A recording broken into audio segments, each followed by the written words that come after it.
Hello সবাইকে and welcome to my channel. আর আজকে যেটা পরিকল্পনা করেছি, আমি অনেক দিন পরে বিকালবেলা বাইক নিয়ে বেরোচ্ছি। কিছু ছোটোখাটো উদ্দেশ্য তো আছেই, তার সাথে বড় রকম উদ্দেশ্য এটা যে এক তো নেক্সট ভিডিও আনা, এবং তার থেকেও বড় কথা জাস্ট টু কানেক্ট। ছোটোবেলা থেকে আমার নিজের বেশ কিছু অভ্যেস আছে, মানে যেটাকে আমি এখনও প্রতিপালন করে চলেছি। তার মধ্যে একটা হলো ডায়েরি লেখা, বা মোটামুটি খুব ফ্রিকোয়েন্টলি বা খুব রেগুলার না হলেও অন্তত সপ্তাহে একবার কি 2 সপ্তাহে একবার বসে খুব ইম্পর্ট্যান্ট কিছু যদি ঘটে যায় জীবনে, সেগুলোকে নিয়ে লেখা। তা আমি যেটা ভাবছি সেটা হচ্ছে, এই যে চ্যানেলটা বাইক তো রাইড হচ্ছে, তার সাথে সাথে আমি একটা মানে যখন রাইড করব, মোস্টলি হয়তো সপ্তাহে একবারই বেরোতে পারবো, মানে উইকলি তো বেরোতে পারবো, তার থেকে ফ্রিকোয়েন্টলি মনে হয় না বেরোতে পারবো বলে। ছুটি পেলে অন্য ব্যাপার। তো যা ঘটলো সেগুলোর একটা রেকর্ড রাখতে চাই আর কি।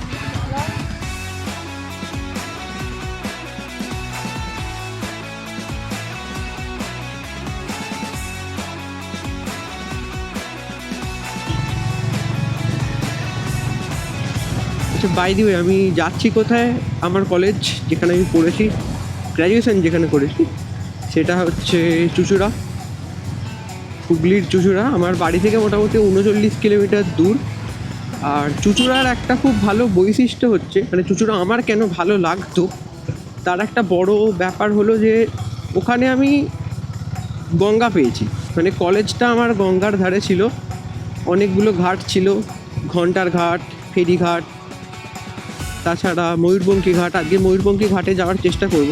ঘাটটা খুব সুন্দর, এখন জানি না কতটা মেনটেন।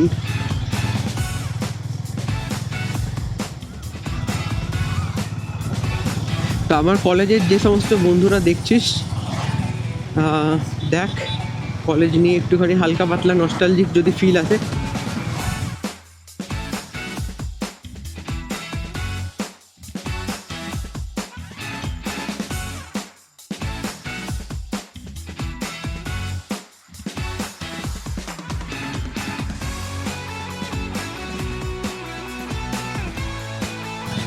সামনে যাচ্ছে আমাদের লর্ড স্প্লেন্ডার। প্রত্যেক ইন্ডিয়ানের স্বপ্নের বাইক বলা চলে। তুমি যেখান থেকেই আসো না কেন, স্বপ্নের বাইক।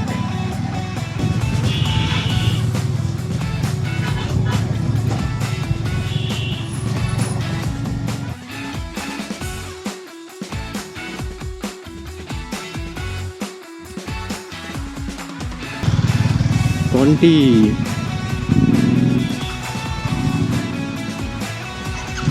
আর একটা জিটি, সুন্দর কন্টিনেন্টাল GT 650, বিউটিফুল বাইক। মানে এত পাওয়ার আর এত সুন্দর।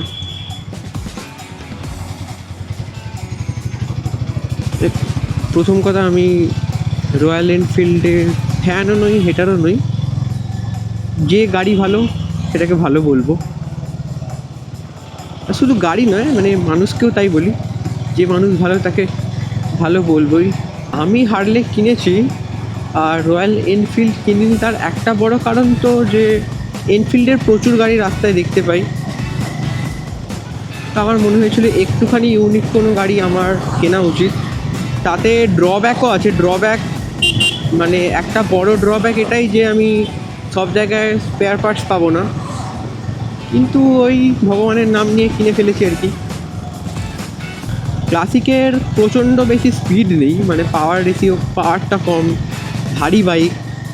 আমার এই বাইকটার থেকেও প্রায় 6 কিলো মতো কার্বোয়েট বেশি, 196 কিলোগ্রাম মতো, আর এটা 190 191 এরকম। তো ভারী। Classic is a heavy bike. Heavy bike অনুযায়ী ওর পাওয়ারটা একটুখানি কম, সেই জন্য অ্যাক্সেলারেশন অতটা মানে ভালো ফিল হবে এমনটা নয়।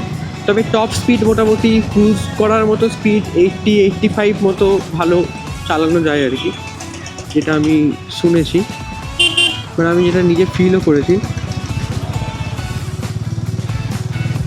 Good bye. সামনে একটা অ্যাভেঞ্জার যাচ্ছে, কি সুন্দর বাইক। সৈকত বলে আমার একটা বন্ধু আছে, ওর কাছেও একটা অ্যাভেঞ্জার আছে। অ্যাভেঞ্জার মানে নতুন ভেরিয়েন্টটা, কিন্তু আমার যেটা পছন্দ নয় সেটা হচ্ছে বাজাজ এই গাড়িটাকে খুব ভালো করে দেখাশোনা করছে না। মানে গাড়িটা এতটা ভালো, এতটা পপুলার, এত পপুলার সিরিজ, পালসারের মতনই পপুলার সিরিজ, মানে পালসারের মতো অতটা না হলেও ভালোই পপুলার গাড়ি, কিন্তু সেটাকে আমার মনে হয় বাজাজের একটু ভালো করে দেখা উচিত ছিল।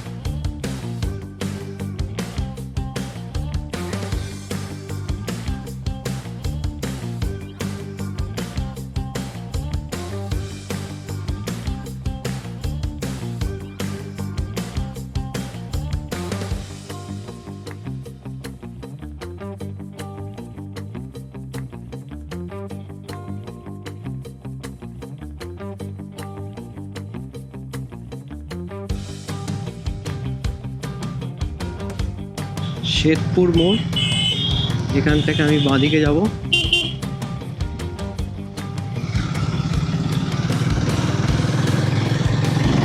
আর এই শুরু হলো দিল্লি রোড।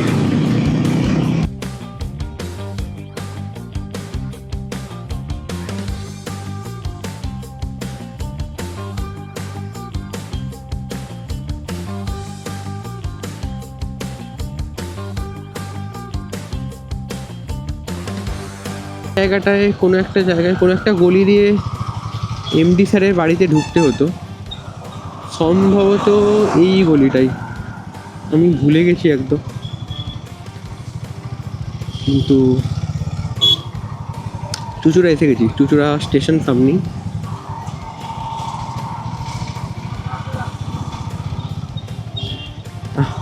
এখান থেকে অটো ধরে ধরে কলেজ যেতাম আমরা। আমি চুঁচুড়াতে থাকতাম, মাধবীতলা বলে একটা জায়গা আছে, ওখানে আমি থাকতাম। এওটি কলেজের একজন প্রফেসর ছিলেন, ওনার বাড়িতেই ভাড়া থাকতাম আমি।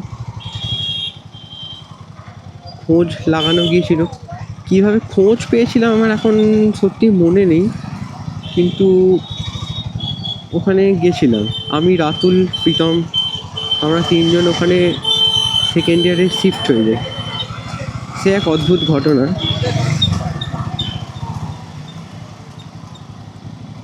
এই যে চুঁচুড়া স্টেশনের তলা দিয়ে চলে এলাম আন্ডারপাস হয়ে। কলেজের পাশেই আমি আপাতত দাঁড়িয়ে আছি, কিন্তু একটু অন্যরকম লাগছে। এখানে একটা চায়ের দোকান ছিল, যে চায়ের দোকানটা দেখো পিছনে, এই যে এই চায়ের দোকান, জলযোগ বা কিছু একটা নাম এখন দেওয়া হয়েছে, আগে কিছু নাম টাম ছিল না। আর কিছু বইয়েরও দোকান টোকান ছিল। এই কলেজের এই গেটে আইডি কার্ড আনেনি তো ঝামেলা হয়েছে, দারোয়ানের সঙ্গে ঝামেলা হয়েছে বা কারোর সঙ্গে ঝামেলা হয়েছে। এইদিকে একটা শিব মন্দির যেটা পেরিয়ে এলাম, এই শিব মন্দিরের পাশেই বাঁদিকে একটা রাস্তা আছে, তো এই বাঁদিক দিয়ে যেতে হতো। এই যে এটা হলো গঙ্গা, আর আমি এই মুহূর্তে দাঁড়িয়ে আছি ঘন্টার ঘাটে। ঘন্টার ঘাটটা একটুখানি দেখাবো। এই ঘন্টার ঘাটে আমরা যখন কলেজে পড়েছি তখন কত কত সময় কাটিয়েছি আর কি, প্রচুর পরিমাণে সময় স্পেন্ড করেছি, কাটিয়েছি, গঙ্গা দেখেছি। এই যে জল এখানে কাছাকাছি এসে আছে, এতটা নিচুতে জল থাকে না, মনে হচ্ছে ভাটা ভাটা চলছে।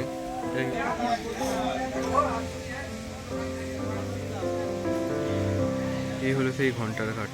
এখানে আর একটা বড় সমস্যা হচ্ছে, এখানে ঠিক পেছনেই মানে এই এদিকটা করে যে বিল্ডিংগুলো আছে সেটা হচ্ছে ডিএম অফিস আর কি। ডিএম অফিস থাকার কারণে আমি খুব একটা সাহস পাচ্ছি না ভিডিও টিডিও রেকর্ড করার। কেউ যদি আমার ক্যামেরা বাজেয়াপ্ত করে নেয় খুব চাপের ব্যাপার হয়ে যাবে আর কি। তো চলো এই ঘন্টার ঘাট থেকে সরে অন্য কোনো একটা ঘাটে যাওয়া যাক। মানে আমার গঙ্গা খুব প্রিয়, আমার ঘাটে বসা বা এই সবগুলো প্রচণ্ডই ভালো লাগে। তো ফেরিঘাটটায় একবার যাব আর তারপরে ময়ূরপঙ্খী ঘাটে যাব। এখানে এলে কিছু মানুষজনকে আমার সত্যি মনে পড়ে। এই যে থার্ড গ্রাউন্ডে আজকে কিছু মেলা ফেলা হচ্ছে, হয়তো ডগ শো। আচ্ছা, মেলা নয়, ডগ শো হচ্ছে।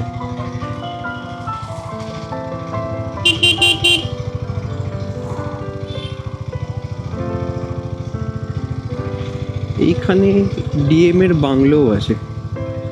এই দিকটা হচ্ছে জেলা শাসকের কার্যালয়। আচ্ছা, তার মানে এটা ডিএম অফিস হয়েছে। আর ডিএম বাংলোটা আমি খুঁজছি, ডিএম এর বাংলো একটা এখানে কোথাও একটা ছিল।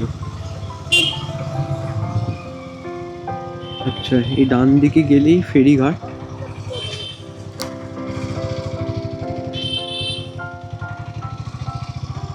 এই যে এই ডান দিকে যেটা পেরিলাম সেটা ডিএম এর বাংলো।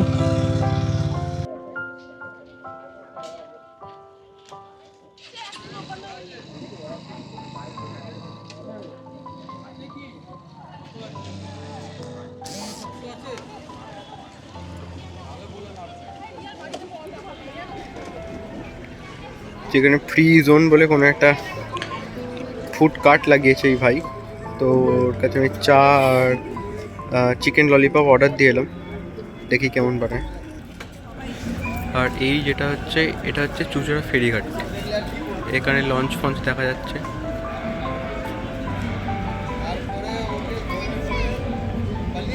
আর এই ঘাটটা, এই যে ফেরিঘাটের নিচে, এখানে আমরা বসে থাকতাম আর কি, আড্ডা টাড্ডা দিতাম। কিছু বন্ধু ছিল যারা বসে এখানে আড্ডা ফাড্ডা দিয়েছিল, প্রীতম, রাতুল, আরও কেউ কেউ ছিল, কাকা, সবাইতে কথাবার্তা বলতে হয়।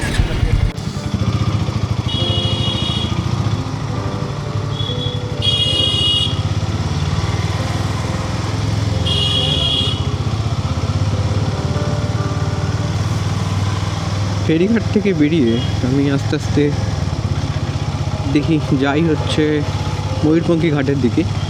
এই যে রাস্তাটা দিয়ে যাচ্ছি এটা হচ্ছে একদম রিভার সাইড রোড। যদি একটু সকালের দিকে বা বিকালের দিকে আসতে পারতাম তাহলে হয়তো আরও সুন্দরভাবে অনেক কিছু দেখানো যেত।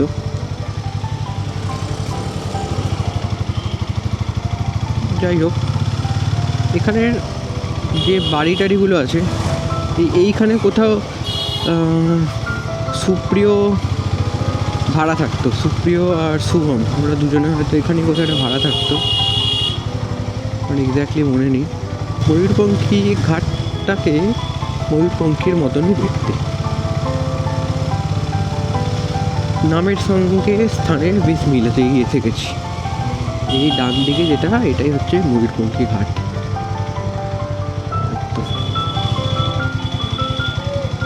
বাইকটাকে একটা সেফ কোনো জায়গায় পার্ক করে আসবো। এটা সামনেও আছে।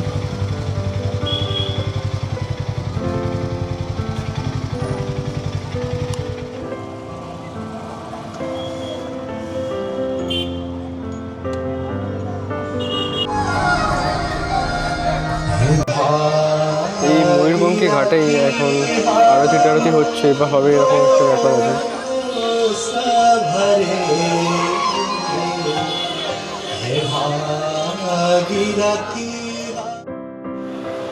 একটা বিষয় এখানে দেখতে পেলাম, সেটা হচ্ছে যে প্রচুর দোকানপাট হয়ে গেছে।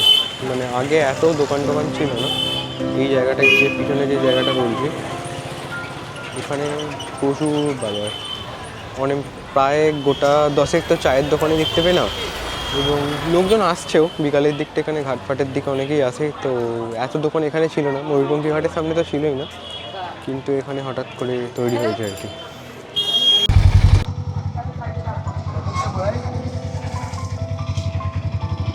ময়ূরপঙ্খী ঘাটের এই প্রচণ্ড ভিড়ের মাঝখান থেকে বেরিয়ে গিয়ে দেখি কত দূরে যেতে পারি।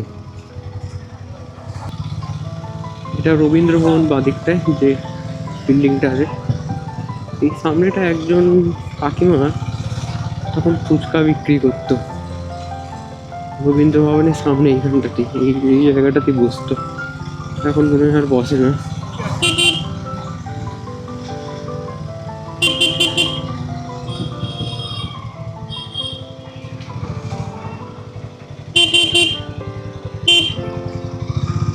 এখানে একটা ছোট মিষ্টির দোকান ছিল।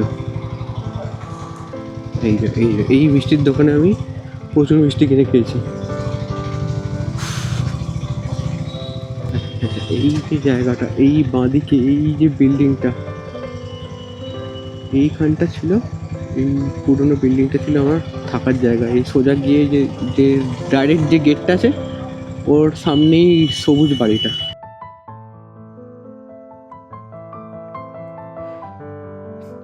এই ছিল আজকের আমার চুঁচুড়ার ঘোরার গল্প, ঘটনা, কিছু ছোটোখাটো কথাবার্তা, আর যা ভাবছিলাম তাই আর কি। মনের মধ্যে যা ছিল সেই সবই কিছুটা ব্যক্ত করলাম। বাইক চালালাম, খুব একটা দূর নয়, কিন্তু তাও শহরটা বড্ড নস্টালজিয়া নিয়ে আসে। বেশ কিছু মানুষকে মনে করিয়ে দেয় যাদের সঙ্গে আজকে হয়তো আর অতটা যোগাযোগ নেই, কিন্তু শহরটা, শহরের নদী, ঘাট, কলেজ, বাড়িঘরগুলো সবগুলো সব একই জায়গাতেই আছে। শুধু আমরাই হয়তো অনেকটা বদলে গেছি, এগিয়ে গেছি, পিছিয়ে গেছি, উঁচুতে উঠেছি, নিচে নেমেছি। যাই হোক, চলো দেখা হবে আবার পরের কোনো একটা ভিডিওতে।